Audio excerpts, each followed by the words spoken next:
If you've ever seen my channel before, you know I'm a big fan of Cinemassacre. I mean, just look at my t-shirt. And my movie reviews have been influenced by his style.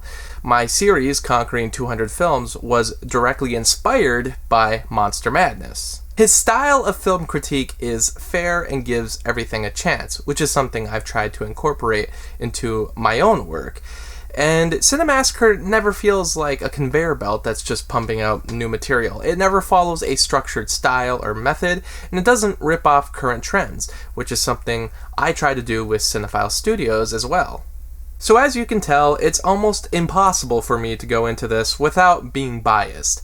I've certainly discussed lower budget movies before, like Meet the Feebles or Gravedigger Dave's Halfway House, and even recent internet films like Olivia's Dream. I understand that the levels need to change when talking about independent work, completely outside the Hollywood system and with none of the resources. So with all that out of the way, I love Cinemassacre, I love James Rolfe, but I'm still going to use my measurements for independent film and judge this as fair as I possibly can. Angry Video Game Nerd the Movie, which is a title that always annoyed me. I wish it was The Angry Video Game Nerd Movie, but that's besides the point, is based on the internet series of the same name, which began even before YouTube came into existence. Originating from a VHS compilation of short films, the character began in 2004, eventually getting the name The Angry Nintendo Nerd, later changed to reflect other consoles and games. Since its debut on YouTube in 2006, the series has gained millions of views and become a jumping point for other Cinemassacre projects like Board James, James and Mike Mondays, Rental Reviews, You Know What's Bullshit, Playlist Junkie, Monster Madness, and my personal favorite, Monkey Cheese.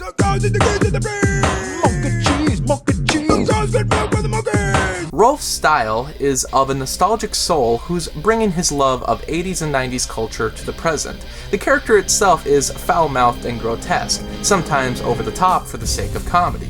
The early stuff is still some of the funniest and unique stuff to come out of the golden age of YouTube. And unlike so many creators at the time, Rolfe has managed to stay relevant by evolving while staying true to himself. He's always been a rebel against the system while maintaining a charming, welcoming personality, the complete opposite of his nerd persona. Throughout his years in the public eye, he's rarely had a controversy and still creates top-notch material. If you're a fan of Cinemassacre, you'd know that his dream was to create a feature-length film, which was finally announced in 2010. The Angry Video Game Nerd, due to its insane popularity, was used as a way for his movie dream to become a reality. And after a successful crowdfunding campaign, it was released in select independent theaters in 2014. After years of waiting for the final release, I bought it on Vimeo and enjoyed 2 hours of James Rolfe's accomplishment. Do I have issues with Angry Video Game Nerd the Movie? Of course. It's the debut feature film made on an indie scale by a first-time filmmaker. Of course it's gonna have issues. There's very few films like Following, Clerks, El Mariachi, or Bad Taste that are out there.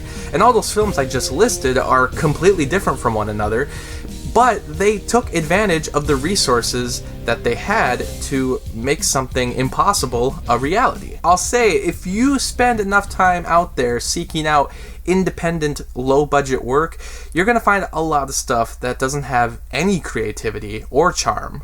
Angry Video Game Nerd the Movie was developed as a B-movie in the modern age, full of cheesy one-liners, practical and silly effects, and a story that involves aliens and kaiju monsters and weapons of all kinds. For the effects alone, I have to applaud it because it's reminiscent of a time when Ed Wood was creating Plan 9 from Outer Space. We know everything is fake, but it's fun to see how everything was done, and for a modern film to hardly utilize CGI, it's a breath of fresh air. It's totally in the style of Rolfe's previous work. In all honesty, I guess I just don't know how much I wanted to see something about the Angry Video Game Nerd. There had been projects Rolfe had created before that showed a lot of promise, and he's talked about other ideas that seem wacky and way more in tune with his B-movie persona. The issue is that I don't think this character is meant to have a feature-length story, especially when so much of the character needs to be censored for the big screen. It doesn't feel quite like the nerd from the videos, and I feel like in order for this to work, it would have been better to see something more in the vein of Wayne's World, and set in a world where the character isn't so well known. Plus, I love the idea of the Atari landfill and using it as a device for finally reviewing the E.T. video game, but I guess I wish there was an actual separate video doing the E.T. review rather than discussing it during the credits. I know the entire movie was meant to be the set piece for the review and the game's history, but in a way, I guess I'm not sure how you can make a 2-hour movie into a game review. In the end, it's going to feel so separate from everything else and feel underwhelming. Because of the popularity of the videos, I'm sure the nerd was the best route towards making a cinematic feature. Instead of having a smaller story, they went all out, which is another thing I have to commend.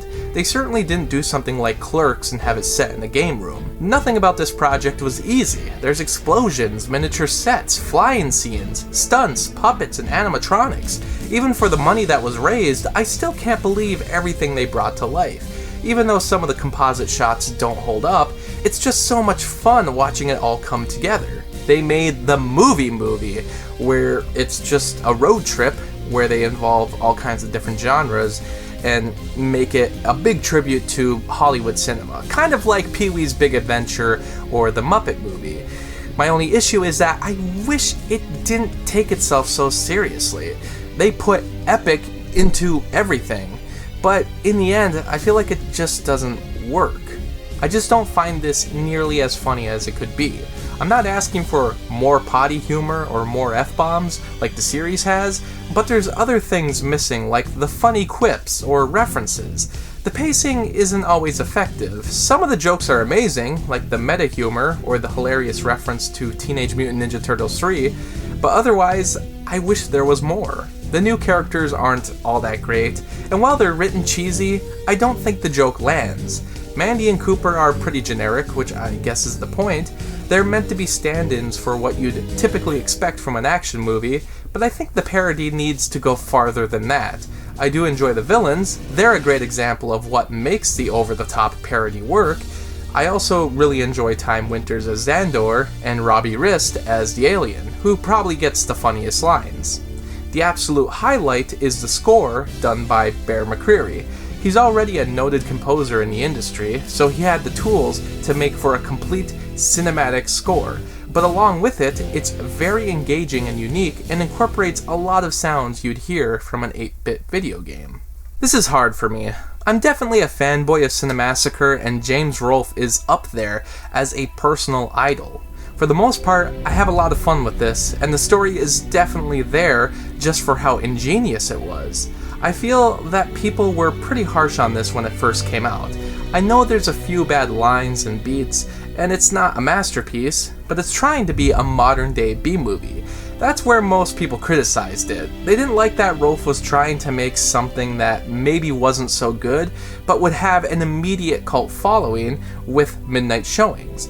I feel like that was the intention, and while I don't think it really hits that note because it takes itself too seriously, is a bit too sleek for a midnight show, and lacks the right kind of humor, I still think it's worth mentioning when compared to other horrible films that have spun off from YouTube. Smosh the movie, Fred the movie, Not Cool, and so many others.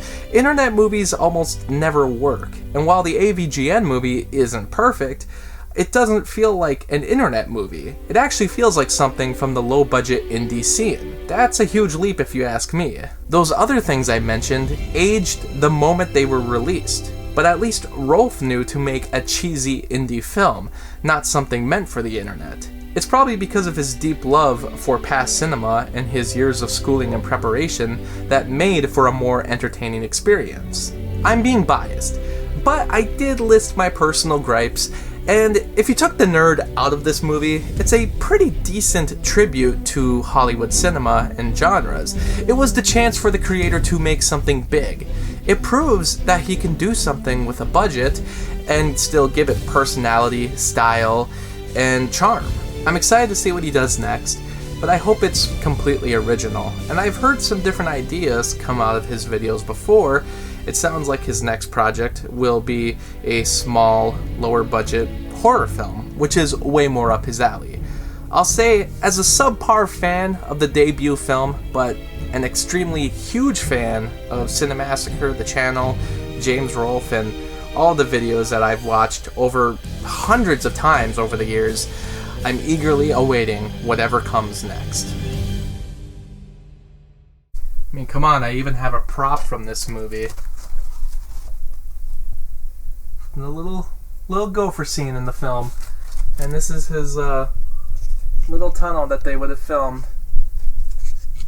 I bought this from Cinemassacre, so if you need to know how big of a fan I am, I'll even buy a prop from the film. Special thanks to Anthony for this Patreon request. Thanks for watching the video, and special shout out to Anthony, Anna, Kirsten, Lucas, Ryan, and Robert for the support on Patreon. By joining my Patreon, you can get exclusive videos and blogs, and for only $7, you can request your own movie review. I hope you stick around, cinephile, and have a happy, productive day.